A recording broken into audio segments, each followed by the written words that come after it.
السلام علیکم ورحمۃ اللہ وبرکاتہ۔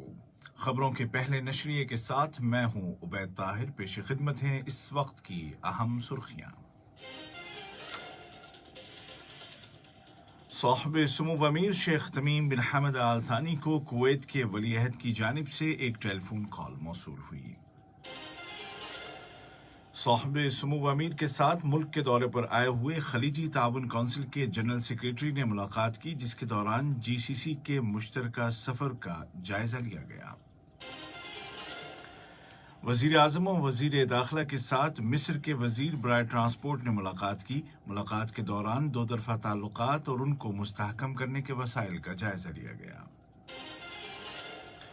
اور ماسکو نے اعلان کیا ہے کہ اس نے یوکرین کے 2 جنگی جہازوں کو مار گرایا ہے، جبکہ کییو کا کہنا ہے کہ اس کے فوجی دستے اب بھی میریوپول شہر میں لڑائی کر رہے ہیں۔ اور اب پیش خدمت ہے اردو ریڈیو قطر FM 107 سے آج کا پہلا مفصل نشریہ۔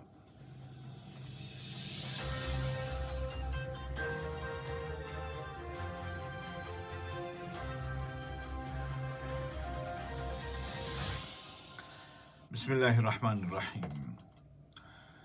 صاحب سمو امیر شیخ تمیم بن حمد آل ثانی کو کویت کے ولی عہد شیخ مشعل الاحمد الجابر الصباح کی جانب سے ٹیلی فون کال موصول ہوئی، جس کے دوران دونوں برادر ملکوں کے درمیان قائم تعلقات اور ان کو فروغ دینے کے وسائل کے علاوہ خطے اور دنیا کی تازہ ترین حالات پر بات چیت کی گئی۔ صاحب سمو امیر شیخ تمیم بن حمد آل ثانی کے ساتھ ملک کے دورے پر آئے ہوئے خلیجی تعاون کونسل کے جنرل سیکریٹری ڈاکٹر نائف بن فلاح الحجرف نے ملاقات کی۔ ملاقات کے دوران جی سی سی کے مشترکہ سفر اور باہمی تعاون سے متعلق متعدد امور پر تبادلہ خیال کیا گیا۔ وزیر اعظم و وزیر داخلہ شیخ خالد بن خلیفہ بن عبدالعزیز آل ثانی کے ساتھ ملک کے دورے پر آئے ہوئے مصر کے وزیر برائے ٹرانسپورٹ وائس ایڈمرل انجینئر کامل عبدالہادی الوزیر اور ان کے ہمراہ وفد نے ملاقات کی۔ شیخ علی بن عبداللہ پیلس میں ہونے والی اس ملاقات کے دوران دونوں ملکوں کے آپسی تعلقات اور ان کو مستحکم کرنے کے ذرائع کا جائزہ لیا گیا۔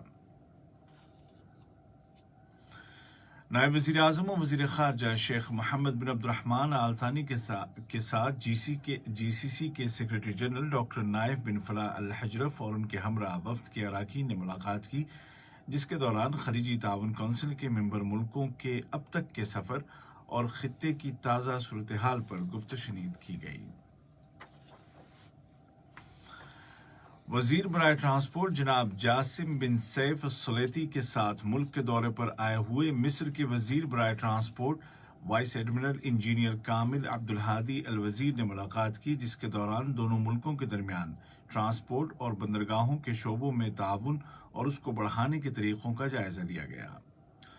دونوں وزراء نے دوحہ میٹرو پروجیکٹ کا بھی دورہ کیا، جس کے دوران ان کو میٹرو اسٹیشنز اور ای بسز کے آپریشنل پروسیس کے بارے میں بریف کیا گیا۔